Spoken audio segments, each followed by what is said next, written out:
Today was the hardest day of fishing I've ever done. Really? Yeah, it's not bad, not bad, no, but hardest. Physically? Yeah, I was cramping in the car.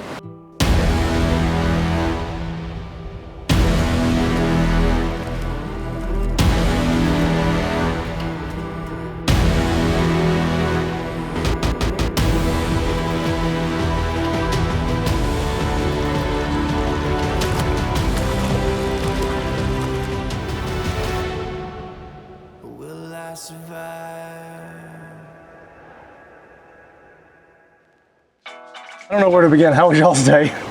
I'm so exhausted. We drove out to Ishkalak. Yeah. Started out basically on like a little pier out there. Because we pulled up, there was tarpon rolling everywhere. Literally all over the freaking place. It was absolutely insane. We're all standing there and literally everybody's just like, over there, over there, over there, over there. You could just pick wherever the heck you really wanted to sit and just have at it. Yeah. They were being a little finicky. Of course, Kai manages to get one within like the first, like 30 minutes or something.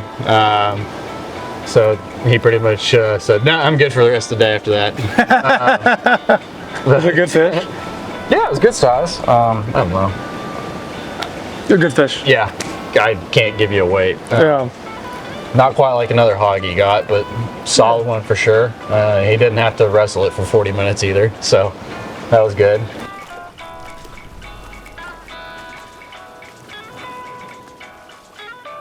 Dave made a couple catches, caught the ground a couple times, real good.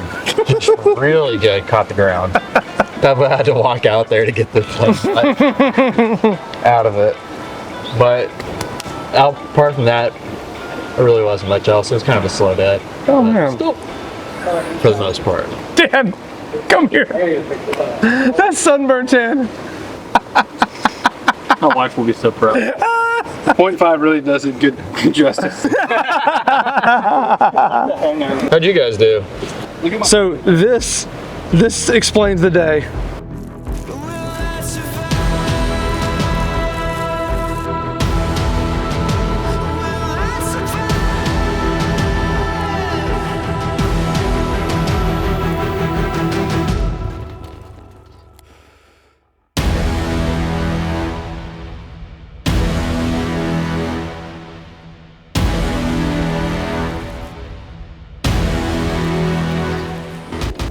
So Nick wanted to take us to one of his hardest to access lagoons. I don't know, I'm gonna go on the record and say today was the hardest day of fishing I've ever done. Really? Yeah, it's not bad, not bad, no, but hardest. Physically. Where this area is that it's kind of tucked in the jungle and you have to drag Nick's Jonboat all the way down this very, very narrow mangrove tunnel. And you've got to maneuver it and drag it and heave and hoe, and it's heavy. And what we were excited about this time is that we were going to bring boat boards because we thought they were like the perfect match. So we actually brought 2 to put in the lagoon. But like, you know, you gotta pack in Nick's batteries, you gotta pack in all your gear, you gotta pack in all your camera equipment. So, you know, I think from, you know, coffee to lines in the water is 2 hours of work getting it all set up. And again, that excitement was high. Came out, found out like Nick hadn't fished it in a year, so it was really well rested water. Me, Dan, and Fields are in the boat with Nick, and George goes on a paddleboard. And apparently George, you know, pings a bunch of fish, like jumps them, feeds them. Dude, with those little boat boards, you're super mobile. Yeah. Like you're almost more mobile than Nick's boat is, and like you can get in and you can slide in. The fish won't spook.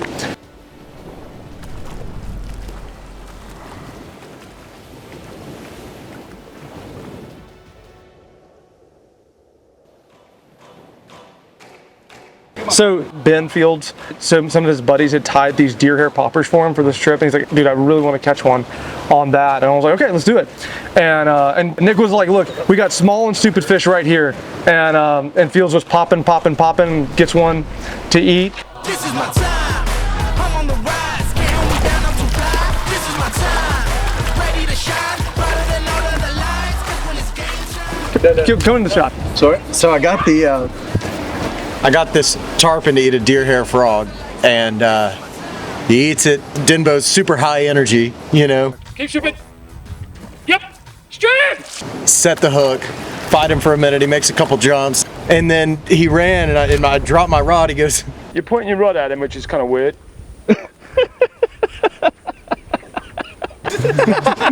"Yeah, boy, that's right, boy."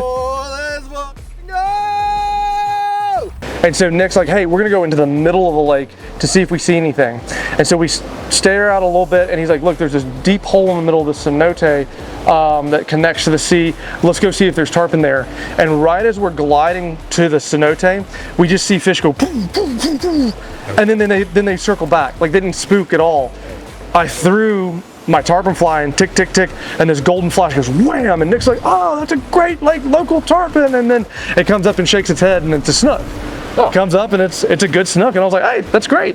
Land it, and then they're still all around the boat. And so Dan grabs a fly rod and he like flops it this way and pops it once, and another snook goes poof when it hits it, and we were like, ah, and then it spit it, and then Nick's like, stop, don't throw topwater, we need to play with them. And so that's what we do, is like, so we pull the topwater back in the boat. Dan gets up. Oh, yep. This is my time.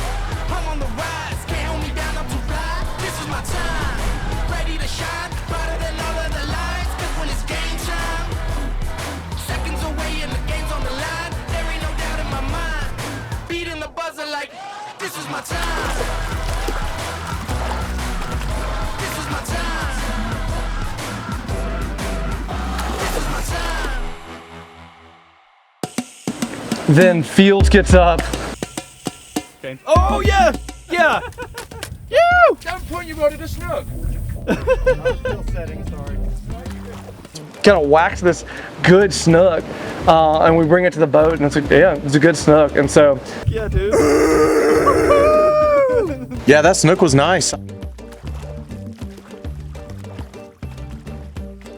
but so like I would say, like, at that point, like, our spirits were pretty high, and we're like, this is gonna roll into a good day. And as it like sometimes goes, like, the day just starts to kind of eat away and starting to like kind of bleed. And so we were throwing at fish, and at one point, like, George started talking about like how he had done on the paddleboard, and he's like, oh, I like stuck like 8 fish or something. He's like, I fed 8 fish and like jumped a couple. And he's like, dude, these boat boards are super awesome, that's great. And we're sitting there like, that's awesome, man, I'm so glad you've been sticking fish while we're like out here just melting. Do you want to trade? And he was like, yes, Yeah. I'm dead. Can come on the paddleboard? And so I was like, oh, this will be fun. And so I set off on a wild adventure.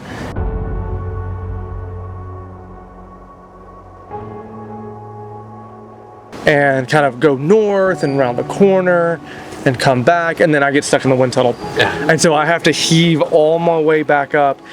And so I think for me, like, my consolation prize was that after I fought the wind like Dan, and I'm looking for fish, I'm not seeing anything, I'm re-sweating through my thing, I'm like feeling a little woozy, and then out of nowhere these 2 fish poke out of the mangrove and make a cast and literally pop,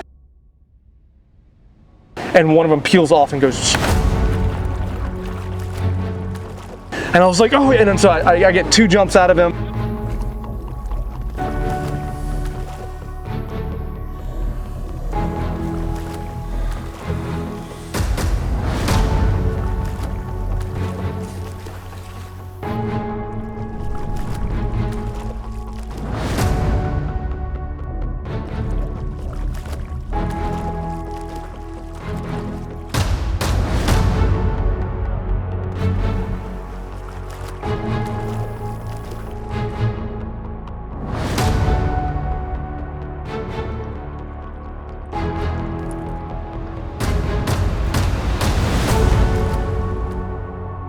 That's why this place is special, is because you can be in these like shallow water lagoons and see tarpon and throw a popper at them and watch them just absolutely erupt.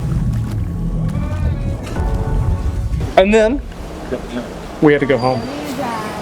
everything we did to get there, we now had to do in reverse. Dehydrated, we drank every drink in the cooler, water, juice, beer.